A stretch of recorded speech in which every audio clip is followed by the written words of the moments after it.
Darkcast Network. Welcome to the dark side of podcasting. Hey everyone, it's Kona. Unfortunately, we don't have a new episode this week, but I did want to get on here and republicize a case that we covered almost 2 years ago, back in February of 2022. And that is the case of missing 26-year-old Jennifer Kesse. This week marks 18 years since her abduction from Orlando, Florida on January 24th, 2006. Unfortunately, there haven't been a ton of updates on her case since we released our episode 2 years ago, just after the 16th anniversary. But this week, her parents did release a statement, and so I did want to read that to you. And they released it on their GoFundMe. They had this GoFundMe in order to raise money for private investigators because they have not given up searching for their daughter. And Orlando police famously did not help. We go over that a lot in their episode. And, not only that, but when the Kesses tried to get their daughter's case files, Orlando charged them, I want to say $80,000 to fulfill their FOIA request and fought them in court. It was a whole thing. Not great. Again, we go over it in the episode. So they are raising money to keep the search alive. I'm going to read you their statement, and then we're going to go into our episode on Jennifer Kesse's case from 2022. And if you look in the show notes, I will link to their GoFundMe. So please, if you are able, please donate. And if you're not able to donate, a share, I'm sure, would be greatly appreciated. So here is Drew and Joyce Kesse's statement. 18 years. Jennifer Kesse was abducted/taken on January 24th, 2006, 18 years ago this week, and remains missing to this day. We love you, Jennifer, and we miss you so much. Pretty difficult to comprehend even after 18 years. To this family, it still feels very much like yesterday, and to this day, we continue to fight for Jennifer's return every day in every way. It is almost inconceivable that with today's technology, we are challenged just as much as we were 18 years ago. Mind-baffling, really. That will not stop us from fighting for Jennifer until we find her or pass away ourselves. No person should go unfound in our country. No one. As far as the investigation is concerned, we are pretty much in the dark. We have had to put great trust in FDLE, our state law enforcement agency. However, after 14 months of them having the case, we really know very little of their actions or gains in the case. Pretty crappy place to be, honestly. Leads continue to come in still after 18 years. Maybe one day someone will have the balls to do the right thing and call in the real information needed to locate Jennifer. Can't imagine being the person or persons who have known for 18 years what happened to Jennifer and not speak up. How does one actually go through life knowing you have first abducted a human being, then most likely killed her? How? Surely someone knows the real facts and yet refuses to speak. We don't think you just throw murder into the back of one's mind and forget about it and functionally live unless one is a terrorist. To the general public and media who have never given up on Jennifer and whom have supported her and this family for 18 years, we are incredibly humbled by your caring, sharing, and continued belief that we will find Jennifer and bring her home. Thank you for walking with us through hell while we desperately try to locate our loved one in a world that is in total turmoil itself. Thank you for the prayers which have been said for Jennifer. They need to touch just one person to speak up for all of this to end. We also appreciate our family and friends who have stood by us for so many years. We know it is tiring and old. However, we also know Jennifer is so worth the fight. We thank you for understanding and not walking away because we've done this for way too long and probably would have destroyed many other families. It is the love we have for ourselves first, then each other, that has kept us strong. So we will continue to fight, hopefully with your continued support, until we have Jennifer with us again. It will be only then we will rest. Be the difference and step up and simply tell someone the truth. We're not interested in anything this universe has in store for the persons who did this to our daughter. We just want Jennifer, dead or alive, and we will go away. But not until then. Ever. Thanking you for the past, present, and future, Drew and Joyce Kesse. It's a powerful statement from a grieving family who, like they said, will never give up. So if anybody is out there who knows something, please do the right thing. And now, here's our 2022 episode on Jennifer Kesse. Jennifer Kesse was in love. She and her boyfriend, Rob Allen, had been together for over a year, and even though it was long distance, they were making it work. They had just come back from a weekend getaway in St. Croix, and Jennifer was returning to a home in Orlando, Florida that she had just bought for herself and a job that she loved. But on Tuesday, January 24th, 2006, Jennifer didn't show up for work. Though her car was later found, Jennifer was not. But now, 16 years later, her parents, who have been searching for her relentlessly, believe that they're closer than ever to getting answers. When a person goes missing, there's a special kind of pain in the not knowing. I want to tell the stories of those who never came home. I want to tell you the story of Jennifer Kesse. I'm Kona Gallagher. And I'm Ethan Flick. And this is And Then They Were Gone.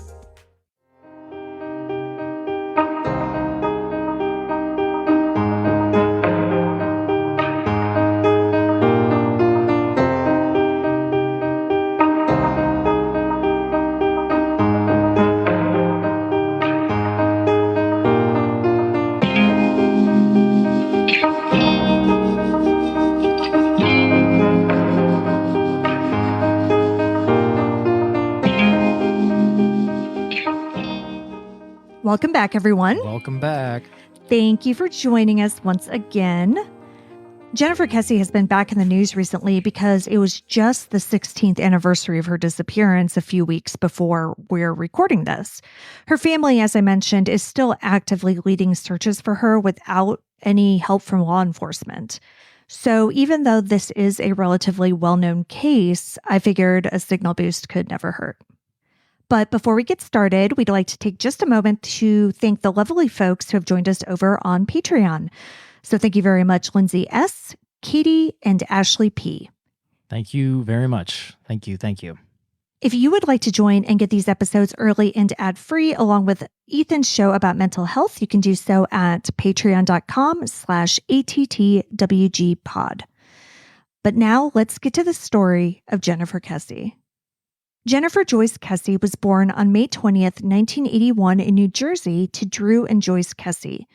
She's the oldest of two children. Her brother Logan is 3 years younger.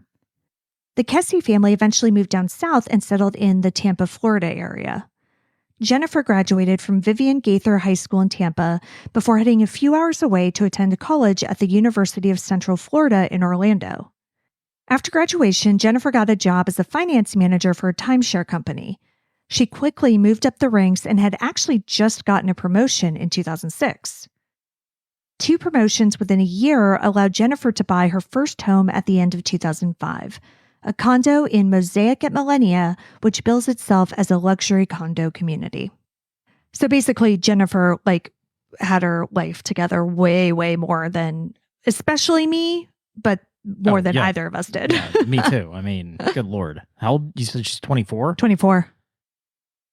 Yeah, I don't even remember what the hell I was doing at 24. Probably getting married. All right. You might be right. Yeah. Didn't own a house yet, though. No. Still living in an apartment. Mm-hmm. At the beginning of 2005, Jennifer met Rob Allen. Rob, who lived in Fort Lauderdale, Florida, which is about 3 hours south of Orlando, was in town attending a trade show with his roommate. Like anyone who travels for a trade show, he and his friend went out to some bars afterwards. It was there that they met Jen, who was out with her friends. The two hit it off and decided to keep in touch. Rob told Dateline, quote, "It just blossomed from there," end quote. At the beginning, most of the contact was through phone calls, but they would talk multiple times per day, sometimes for hours. Soon, they decided to take the relationship to the next level, and Rob and Jen traveled back and forth to see each other whenever they could. 3 hours away? Yeah. That's a good distance. That's a good hike. Yeah, it's just far enough that it's a pain in the ass for a weekend trip. Yeah, exactly. I was just gonna say that. Like that's not like It's not an easy thing to do for Yeah. just a couple of days. Yeah, you know? yeah. Just long enough to be annoying. But they would also take vacation time and travel elsewhere together as much as possible. In January of 2006, the couple traveled to St. Croix for the weekend. They flew out of Fort Lauderdale, and when they returned on Sunday, January 22nd, Jen just decided to stay at Rob's place. She had to work the next morning, though, on Monday, so she got up super early and drove the 2.5 hours to her office in Ocoee, Florida. It's a terrible commute. Yeah, that sounds absolutely awful. That evening after work was the first time Jen was back at her condo since the trip. Now, other than this terrible early morning drive, it was a pretty average day. The Kesse family describes themselves as very close-knit, and Jen talked to each of her parents and her brother over the course of the day. Yeah, they are definitely the type of people they talk every day.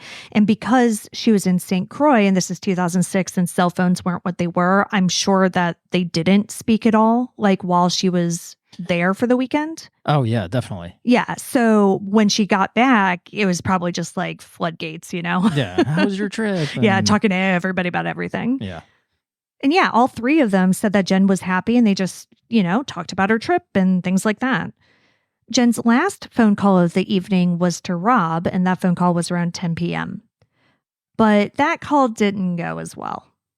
The pair had been dating for about a year at this point, and although 3 hours isn't a huge distance, like we said, it's just long enough. Yeah, and I'm sure it wears on them. Well, exactly, and it was. And so add that to the fact that they had just spent this amazing weekend together, and she was obviously exhausted because she'd been up forever and she had worked all day and driven.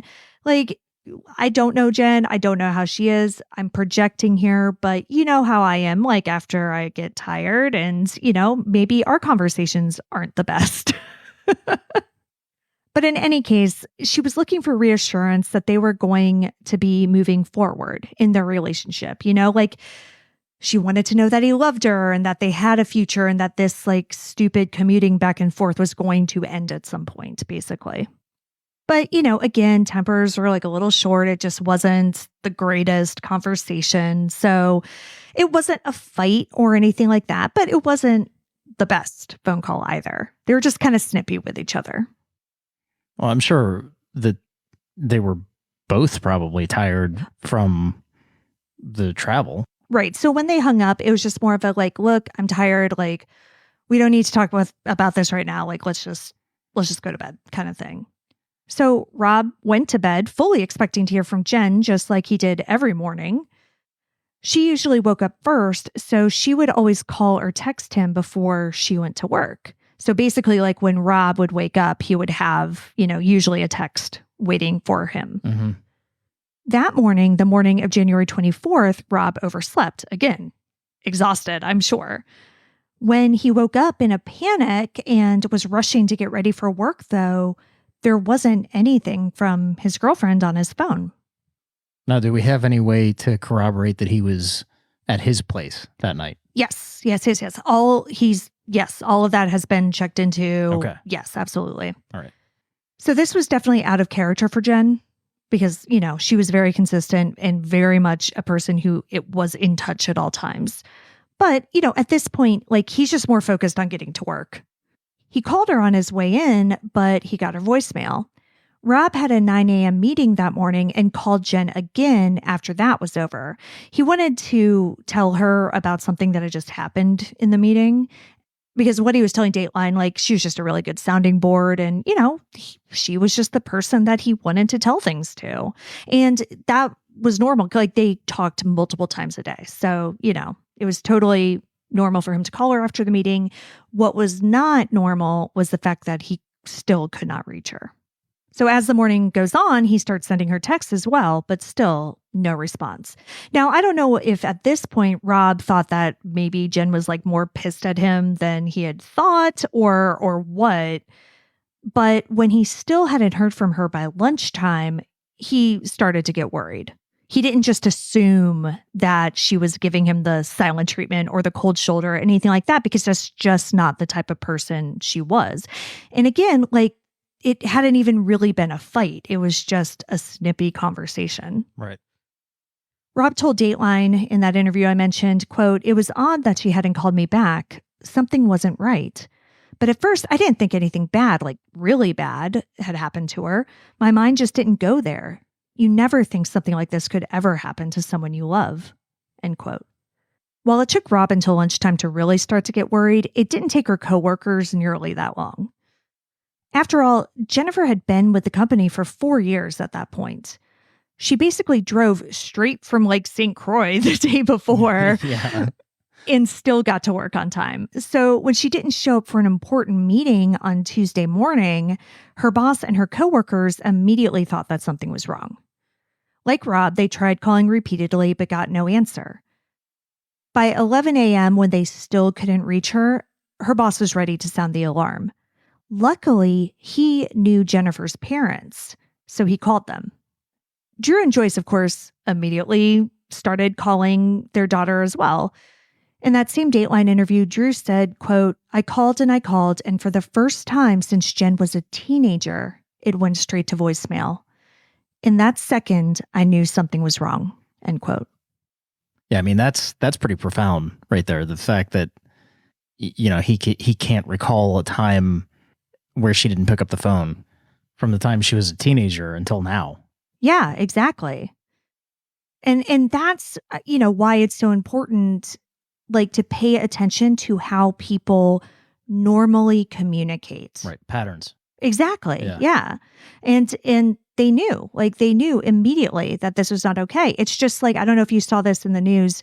There was recently an 80-year-old woman who posted her Wordle scores every morning. Oh, yeah. Yeah. And her family member saw that she hadn't posted them and got worried and checked in on her, and she was being held hostage.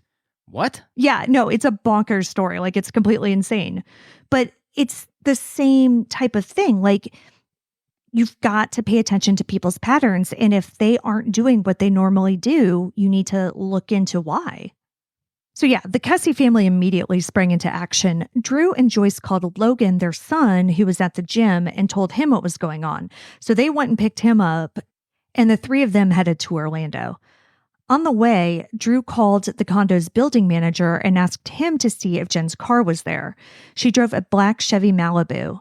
He confirmed that the car was gone.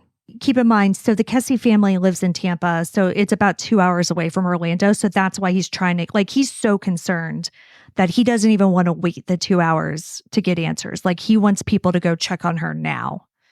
Drew then gave the manager permission to use their master key to get into her apartment and check to make sure that everything is okay.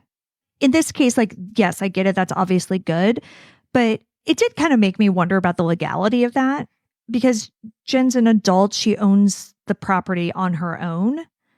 It's interesting to me that, some random guy, I don't know that, how did they really know that it was her dad? Could just be like, oh yeah, go into her apartment. I don't know. Well, yeah. So I don't know I don't know obviously about the relationship that they had, or whether the property manager knew him or not, but family members can give permission to enter houses. Well, to police, but I don't know. It just seemed a little weird that, at this point, law enforcement was involved, and he's like, oh yeah, I'll just go into her condo. Well, I would agree. I think that given that same scenario, I would have probably called the police. Yeah. But maybe he knew the... Yeah. I don't know. It's, it's not important, but... So the manager and another employee went into Jennifer's condo and took a look around. Everything looked completely normal. Nothing was out of place. Her suitcase was actually still in the hallway, still packed from her trip to St. Croix. The only mess in the condo was in the bathroom, but it wasn't an alarming mess. It was just normal getting ready for work mess. There was a towel out, her blow dryer was on the sink, just stuff like makeup. She had some clothes thrown on her bed, just normal things like that. It looked like the condo of a woman who had gotten ready for work and then left. And to that point, her purse, her keys, cell phone, and her iPod were all missing. And these are the things that she took with her to work every day. So, it made sense. And obviously, it actually would have been more alarming if any of those items were still there. Right, yeah. Because there's no sign of Jennifer or her car at this point. The Kesses were also in contact with Rob during all this, and so he started the drive up to Orlando from Fort Lauderdale. He told Dateline that he was talking to his dad on the way up, and his dad was like, you're going to be the main suspect, right? Well, I mean, yeah. Yeah, and Rob was like, yeah, no, I know. Like, yeah, but I'm still going to go up, and like, I've still got to go, and I've still got to get into this because she's my girlfriend and no one can find her. Right. But luckily for him, and this kind of goes back to your question, Rob had been in Fort Lauderdale, and it ended up being pretty easy to prove that, between phone records and all of that other stuff. Police, of course, did look into them, as well as Jennifer's family, because you have to. I mean, those are the first people you have to look at. Closest people, you have to. Yeah, 9 times out of 10, it's going to be one of them. Right. But they were all cleared pretty quickly. And it did help, again, that none of them lived in Orlando. Yeah, well, exactly. Yeah.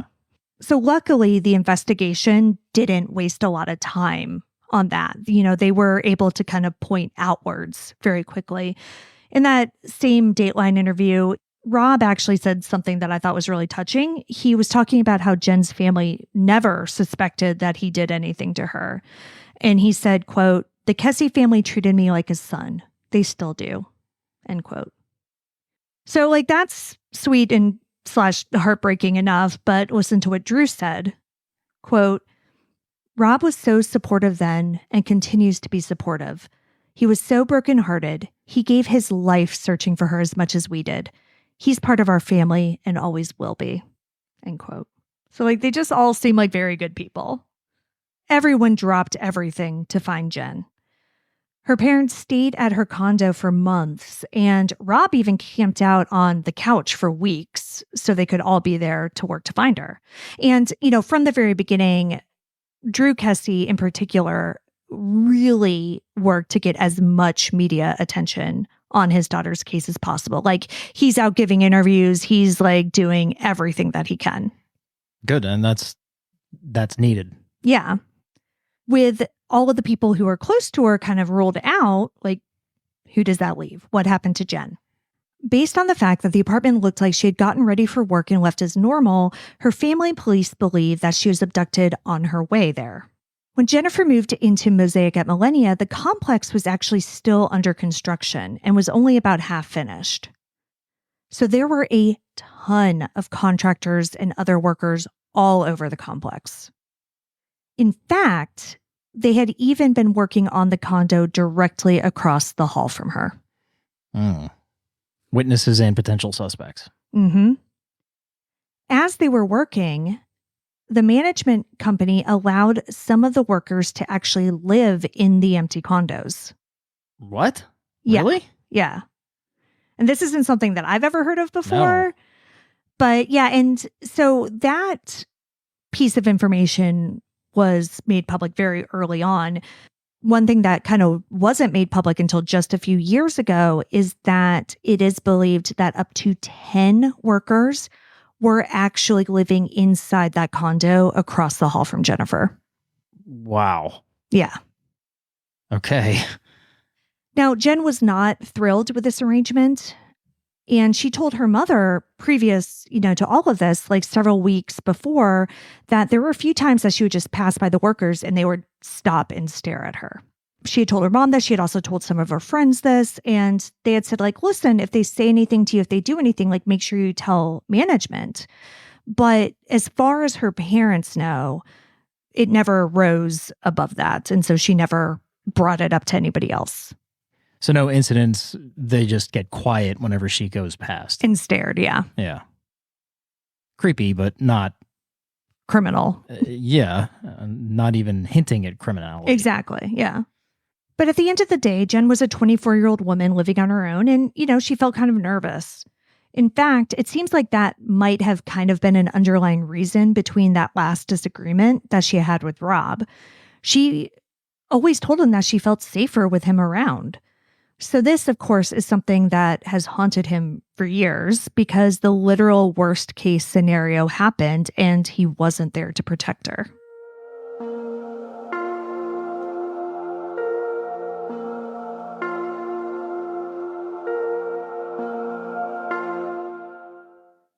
Now, the idea of a worker at the condo complex being responsible for Jen's disappearance may be a familiar one to anyone who has been following the news recently, especially in Orlando. On September 24th, 2021, Mia Mercano, a 19-year-old college student, disappeared from the Arden Villas apartments in Orlando. She lived in an apartment there and worked part-time in the leasing office. Her body was found on October 2nd near a different apartment complex about 18 miles from her home. Police were led to her body by looking into the phone records of 27-year-old Armando Caballero, a maintenance worker at Mia's complex. These phone records showed that he had been in the area where her body was found for around 20 minutes on the day she disappeared.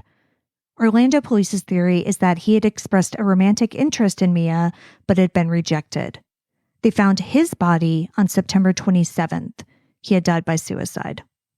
Now, these two cases are almost certainly unrelated, but Mia's case definitely confirmed the suspicions held by a lot of people over the years that something similar had happened to Jennifer. The first major break in Jennifer's case came on January 26th, 2 days after her disappearance. Please tell me they found her car. That's exactly what they found. Okay, because I'm like, this whole time I'm thinking missing person is hard enough, but you have a missing car, that's typically an easy thing to find, and that's how you start tracking her.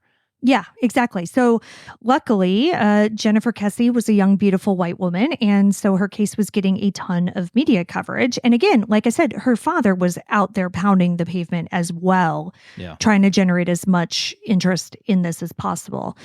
This actually led to a resident at the nearby Huntington on the Green condominiums calling police to report that they had seen a black Chevy Malibu that matched the description of the one that Jen owned in their parking lot.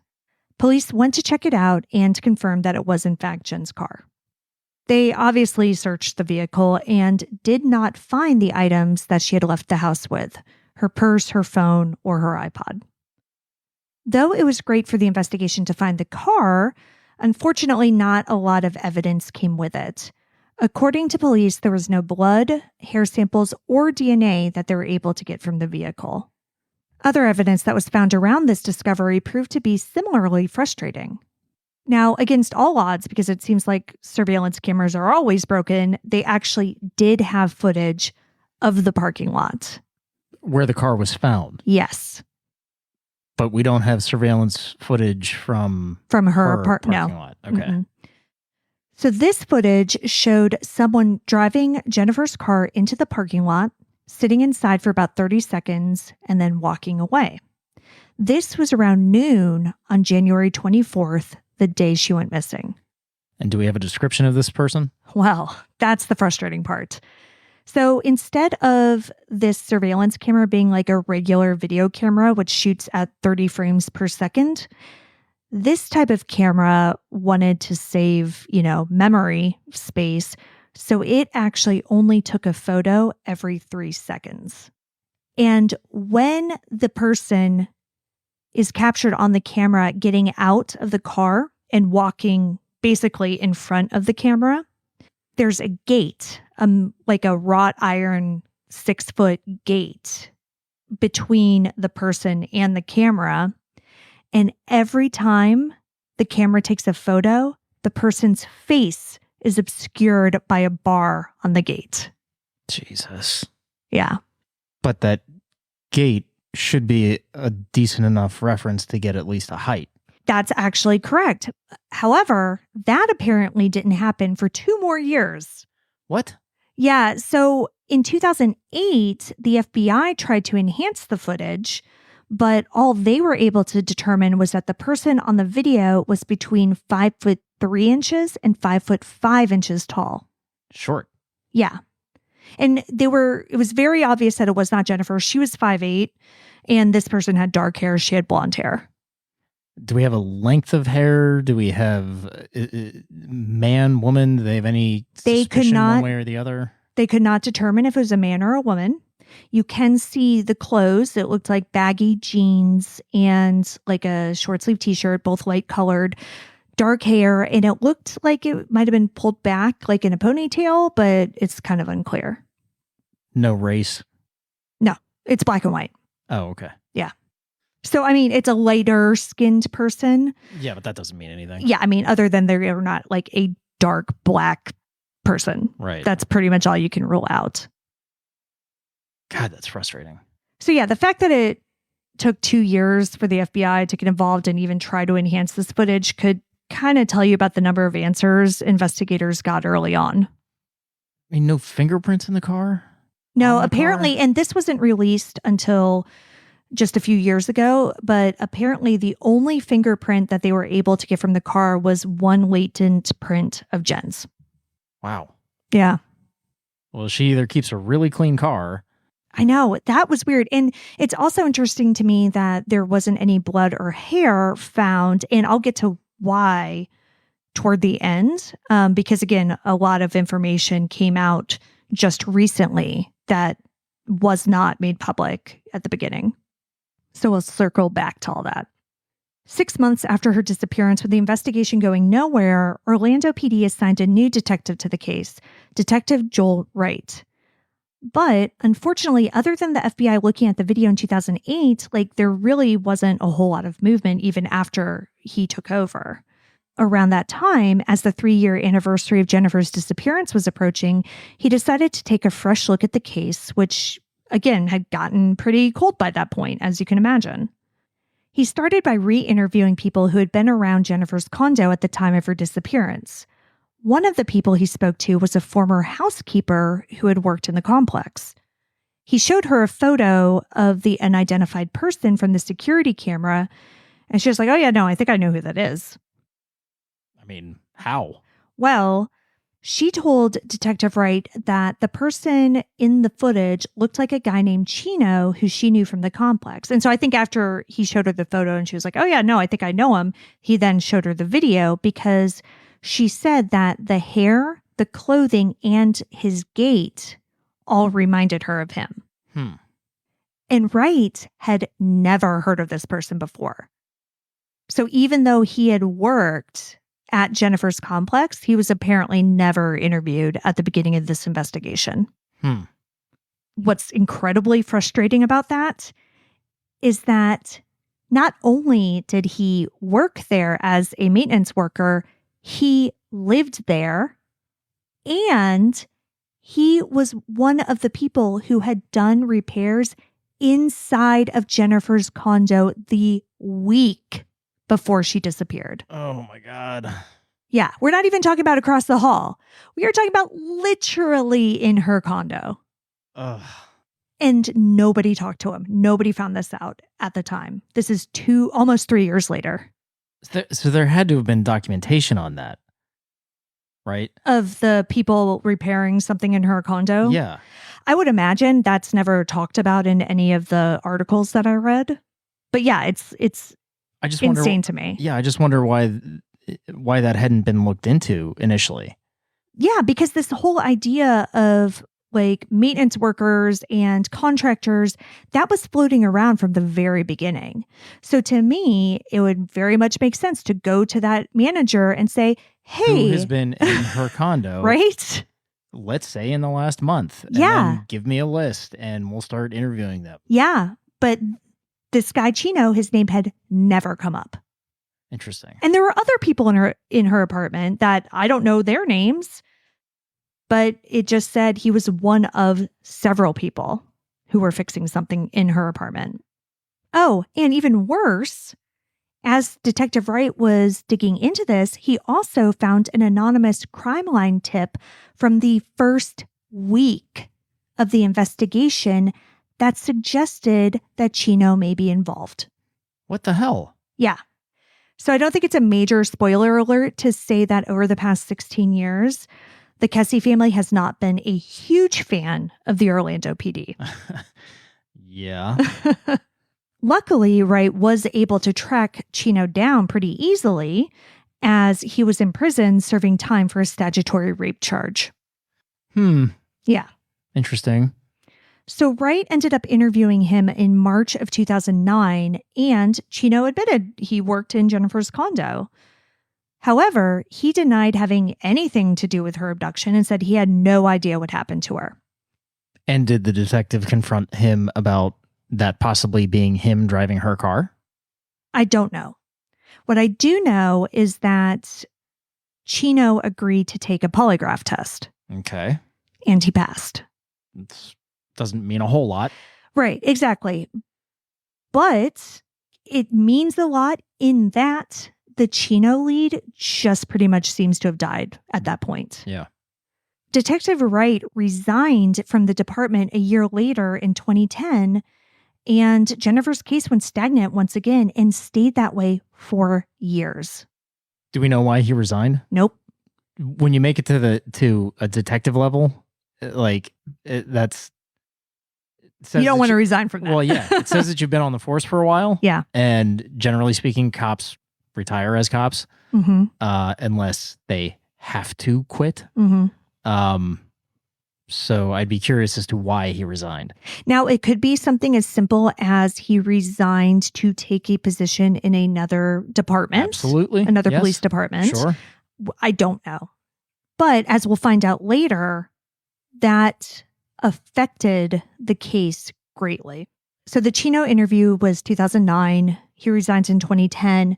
Fast forward to 2016. After Jennifer Kesse has been missing for 10 years, she was declared dead by the state of Florida. And this, of course, was devastating for her family. They had accepted by that point that Jennifer was no longer alive, but they had not and would not give up the fight to find her. So if she's declared deceased, what does that do for her case as far as the police are concerned? Oh, nothing, apparently. So they're not... Yeah, I don't know if that was just done. Yeah, I don't know if that was just done for like legal reasons, because we that was in the Cherry Mahan case that we covered in season 1. Yeah, her mother eventually had her declared deceased, so just again for estate purposes, just to free up some money and things like that. So it could have been something along those lines, but I don't think it had anything to do with the investigation.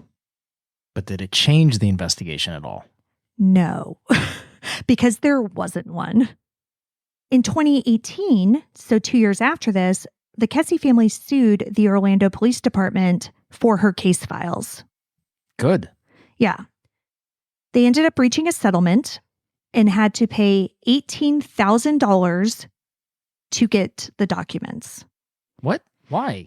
So I don't know all the details of the settlement, but this is actually pretty common when it comes to things like this. Not so much in like court cases, but when you put in a FOIA request, which is the Freedom of Information Act, the agency that you're requesting the files from will charge you for the manpower that it takes to get the information together. If they are making copies of things, they will charge you for the paper. Like they will do that. And so different governmental bodies will charge different amounts for these things. And so Orlando PD's price was $18,000, which God. So I mean, you have to think like they've got to be charging somebody's salary. Yeah, basically. Who to photocopy the records. Oh, except it turns out it wasn't even photocopied. I found out in a much later article that it was given to them all electronically. So they're paying somebody's salary to put a folder on a thumb drive, basically. Yeah. What the fuck? Yeah. So in 2019, when they reached this settlement and paid their $18,000, in return, they received more than 16,000 pages of documents and nearly 70 hours of audio and video recordings. Part of the settlement was also that the Orlando PD would no longer lead the investigation. So who did they give the investigation to then? Nobody. So okay. I'm sorry. Yeah, no, it honestly seems like the Orlando Police Department was like, give me my money. Here's your shit. Don't talk to me anymore. What I'm confused about. So, okay. I get it. It's a cold case, but she was declared dead. Mm-hmm. Wouldn't it make sense if she is dead and dead under suspicious circumstances, given that she went missing and you found her car and never found any of her items? Wouldn't it make sense to pass that on to a homicide detective instead of just like shelving the case? I mean, one would think, but that is not what happened. And once they got all of these documents, they really found out that that was not what happened, because along with this, the Kesse family also hired former federal agent and private investigator Mike Toretta, who started digging into these files and doing his own investigation. As soon as he did, he started finding new information, or at least information that hadn't been made public. And it sounds like some of it is information that the Kesse family also was not aware of. And it's worth noting that to answer your question about, hey, why didn't they give it to a homicide detective? Why didn't they do this? Why didn't they do that? What they found is that no reports or documents had been put in the file after 2010, which, if you remember, is the year that Detective Wright resigned. So it sounds like after he resigned, the case literally went to no one. How does that happen? I have no idea. And so it's interesting. So much like Kiera Coles' case from last week, that case was suspended. And apparently so is Jennifer's, except no one bothered to mention it. Like, I don't want to give the Chicago PD of all organizations like any praise, but at least they had the decency to say they weren't doing shit on her case. I just, I was dumbfounded last week. I'm dumbfounded this week. I just didn't think that was a thing. Look, I mean, granted, I am not a detective. Right. And I have never worked investigations on a law enforcement scale, but I was a social worker and I had a caseload and my official title was investigator. So I had a manager and I met weekly with the manager and we would talk about the cases. Again, this isn't, missing persons. It's not a law enforcement investigation, but it's a social worker investigation. I had to review every case that I had with my manager weekly. Right. And I imagine, more importantly, when you left that position, they didn't just take all your cases and throw them in the trash. No, I had to either transfer or close my cases before I left. And the ones that I couldn't complete in time, the manager, my boss, took them and she became the caseworker. You're talking about going back to 2003 when I was doing that. So, I mean, I had case folders that were 3 or 4 inches thick, of actual paper dating back to whenever, along with all of the computerized items that were pertaining to the case. If that was the case back in 2003 when I was a social worker, I don't understand how this can happen in 2010 in law enforcement. Yeah. With a very high profile case. Yeah. I'm completely dumbfounded. Last episode and this episode, I'm dumbfounded. Now, I'm not sure if this information, this next thing that I'm going to talk about, came from the police reports or from his own investigation. But soon after taking the case, Toretta learned that after Jennifer had disappeared, a witness had seen someone dumping a rolled up carpet into a lake about 12 miles from Jennifer's condo. Now, this struck Toretta obviously because it's incredibly creepy, but also because the work that was being done in the condo across the hall from Jen included installing carpet. This tip was very much taken seriously, not only by Toretta and the Kesse family, but by law enforcement, though not the Orlando PD. In November of 2019, members of the Orange County Sheriff's Office went to the lake with a dive team and searched. So they, again, searched for, I believe, 2 days, but unfortunately did not find anything. Toretta still believes this lead is important, though, telling CBS News, quote, "Until we can find that carpet and see what's in it, we need to follow up on that particular lead," end quote. Also in the police report were photos of Jennifer's car, which would be expected. But what the family didn't know is that these photos actually offered a clue as to what happened that morning. So Jennifer's car was black and it was a little dirty. And as you know, like black cars really show dirt. Yep. So there were streaks and marks in the dirt on the hood of the car. These marks were described in the corresponding police report this way, quote, "While observing the front of the victim's vehicle, these detectives observed what appeared to have been someone being pushed across the head of the vehicle," end quote. And we'll have this picture up. This was just released in 2019, 2020, pretty recently. And you can kind of see, so if you're facing the hood of the car, what you see is basically a large smudge on the right-hand side, which could be from like a body, Right. A person, Impacting, being thrown there. And then on the left, you see skinny lines as if somebody had their fingers on there and was being dragged off of the hood of the car. The report also said that there was a large boot print near the gas pedal.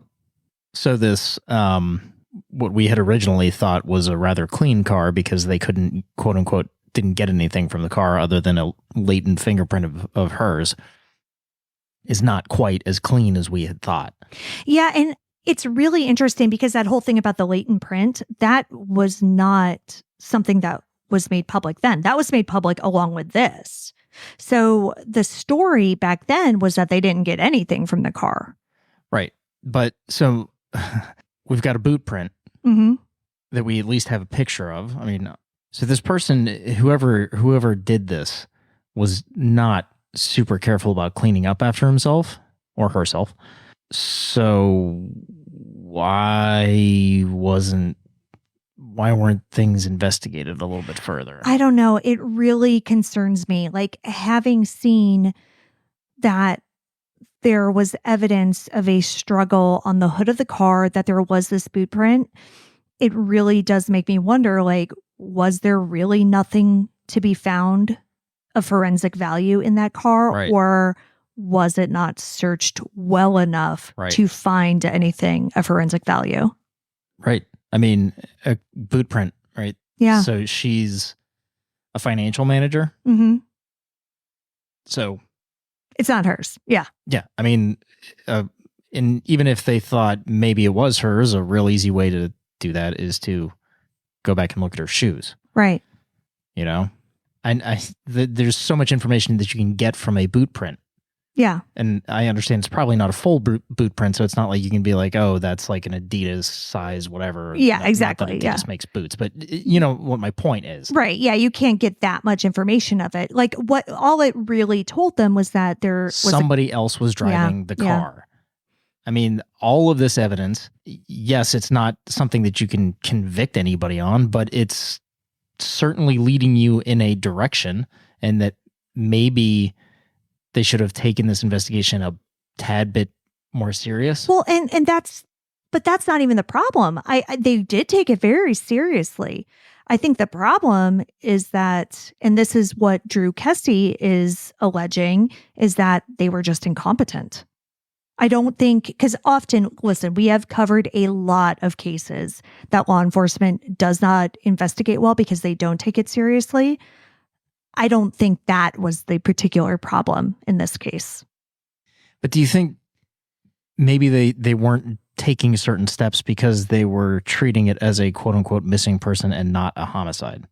I don't. Potential homicide. I don't. I honestly don't, because I think that very early on, they did not have that whole thing that we often see. It was like, oh, maybe she walked away and started a new life. Like, that was never a thing in this. They cleared her family very quickly. Like, they, from very close to the beginning of this investigation, treated it as an abduction.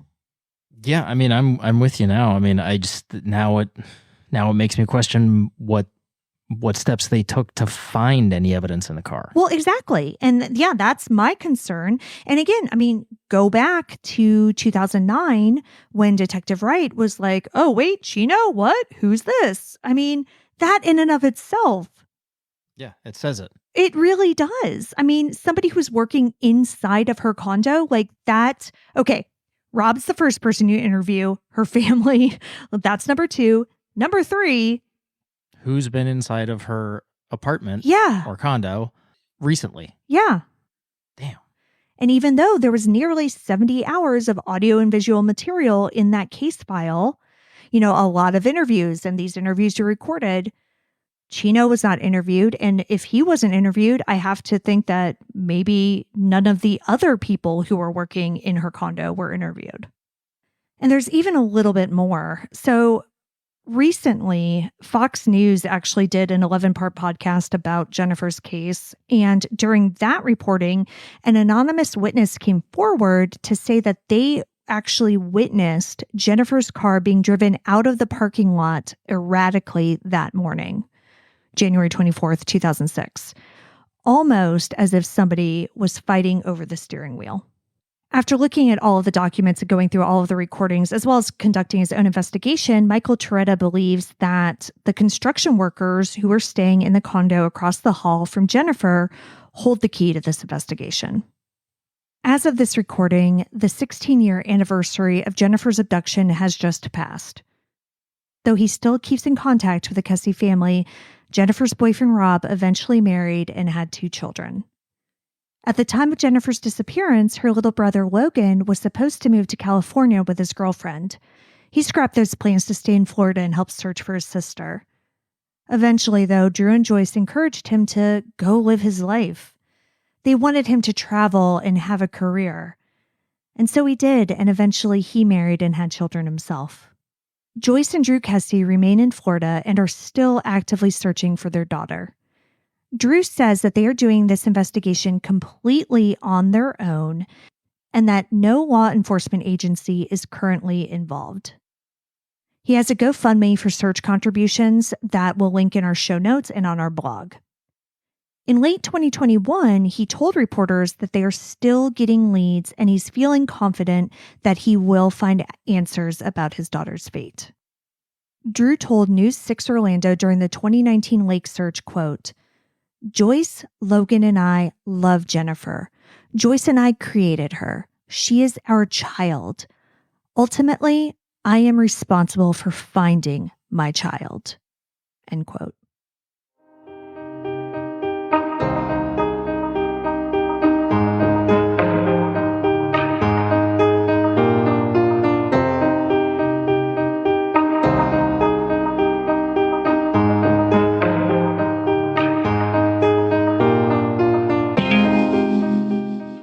Jennifer Kesse has been missing from Orlando, Florida since January 24th, 2006. She is a white female, and at the time of her disappearance, she was 5'8" and 125 pounds with blonde hair and green eyes.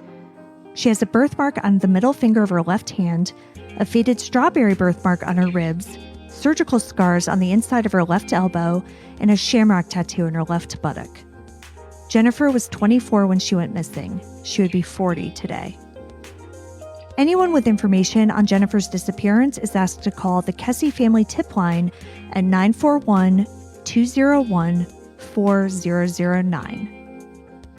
You can see all of the sources for this episode along with photos and videos at our website, andthentheywere.gone.com. And be sure to follow us on social, And Then They Were Gone Pod on Facebook and at ATTWG Pod on Instagram, TikTok, and Twitter. If you like what we're doing, please subscribe and consider leaving a 5-star review on Apple Podcasts.